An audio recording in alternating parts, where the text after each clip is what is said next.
thanks for tuning in to Stark Reality Garage. Hey, last time we took out the cable locks, and now I need to put in the axle shafts and put in some new seals.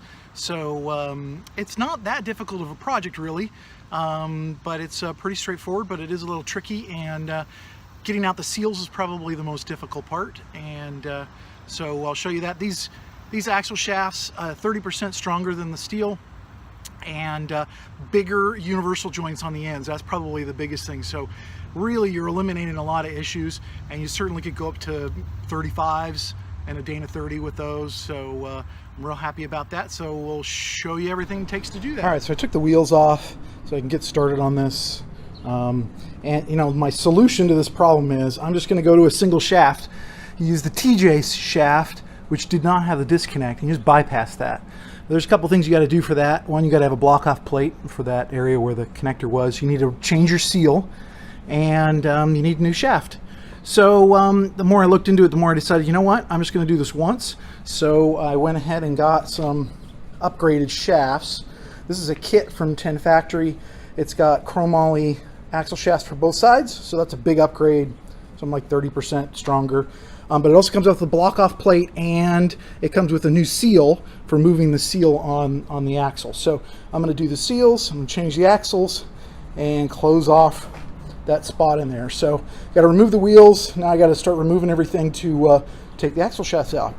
All right, so first thing you got to do is take the brakes off. So the rotors, you know, it's easy to take off. A couple bolts, you got that out, tuck it up out of the way right there. And now you got to remove the axle nut, which is a little challenging, I guess, especially if yours hasn't been messed with. But I'll show you my trick. The other thing I always get a kick out of is I power wash this thing to death. It's still full of dirt in here. You just never get all the dirt out when you go wheeling. So I'll show you how to get that off. So the first thing you got to do is take off the little lock nut with the wire little clip, and then you need a big 36 millimeter axle nut,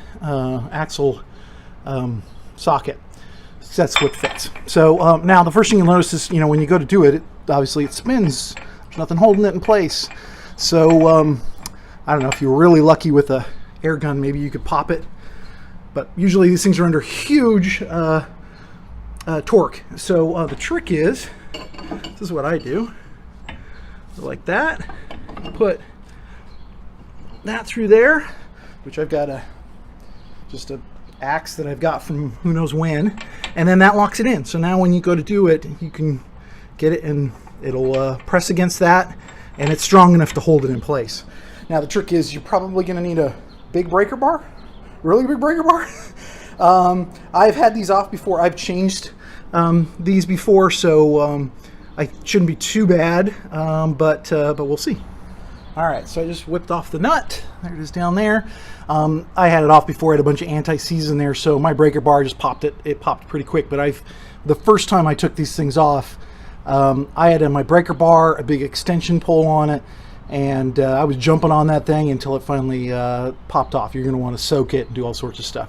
Now the next trick is to get this off, get your hub off, and the trick is, it takes a 14 millimeter, well, yeah, I think it's 13 millimeter, but it's a 12 point and not a 6. So you got to have this bit, and then you get to these. There's 3 in the back here. There's one right there, and loosen them up, and then you can knock them from the back to get that to pop off, because this gets sealed on really well. So we'll get that off next. Okay, once you get these nuts right there loose, which mine obviously have a bunch of anti-seize on them, so you take them out, I don't know, 1/4 inch or so, because you want it still to be seated on this side, because it pushes through. You want it to be seated there. Then you take your socket, you put it on there, and then you hit that. But this top one you can't really get to, but the ones on the side you can. So then you hit that with a hammer. You don't want to hit the nut, because you'll ding it up and it'll be all messed up and you won't get on there. So you put that on there and hit that, and this will pop right off. Okay, so when you go to slide it off, remember this dust cover, it's best to just try and keep them together and lined up, because it's easy to get out of whack on that, and there's only way to put on your spindle. So mine was nice and greased up, and the first time it was a doozy of difficult to get this thing off, but you know, obviously I've switched these before, those are new. So not too bad to get that off. You can see all the anti-seize on there and grease. Now, normally you'd just be able to pull the axle straight out now. So you got plenty of room, that'll be able to come straight out, but obviously my sleeve is stuck in there. So I gotta get that sleeve off. That's the next trick I gotta figure out on this side. All right, so I got the two shafts out. The one on the left is the half shaft from the passenger side. You can tell it's got a much bigger connection. The one on the right is 27 spline. That goes into the diff because you've got an offset diff. Now, because we're swapping these out, you got to change the seals. So you got to open up the diff. We'll have to remove the carrier and everything to get down in there.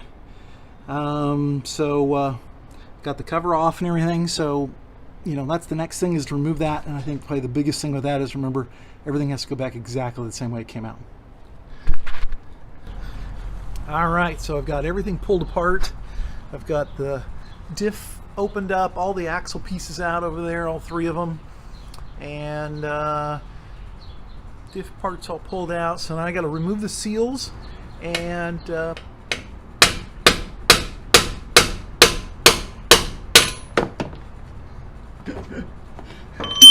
okay, worked, huh?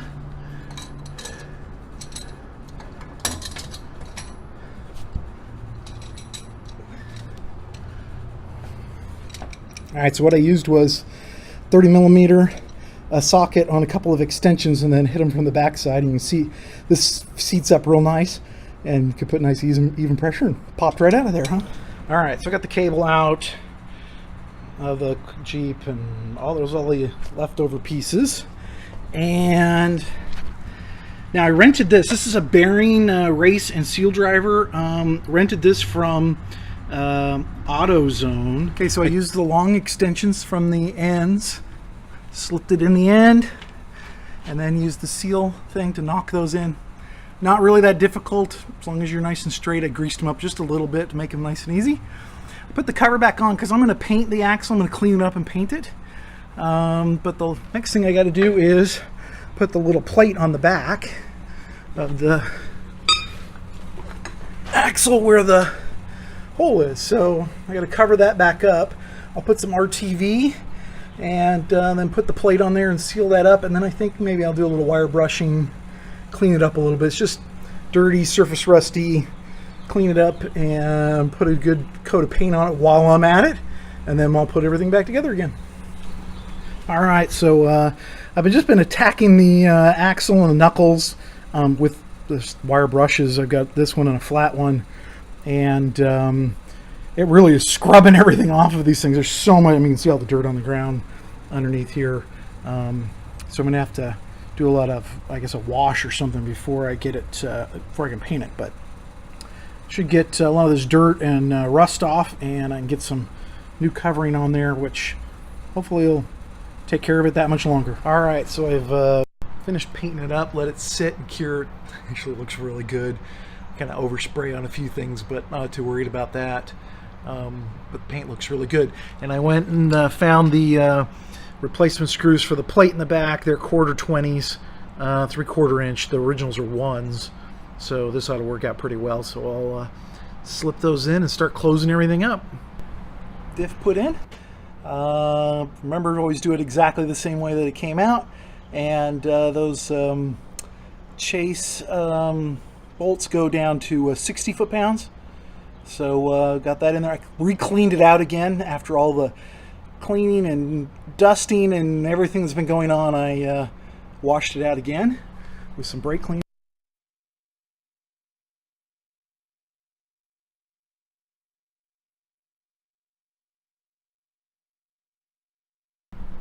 All right, so she's all buttoned up, looking great. I just also added a Poison Spider diff cover. So between the painting the axle up, adding the diff cover, I really like it. It's nice and thin, so it's not going to interfere with the steering. So it should be all good to go.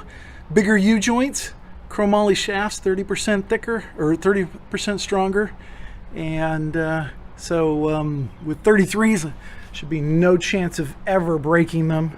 And we should be in good shape, and now when I put it in four-wheel drive, it'll really be in four-wheel drive. I'm excited to try it out. Thanks for watching.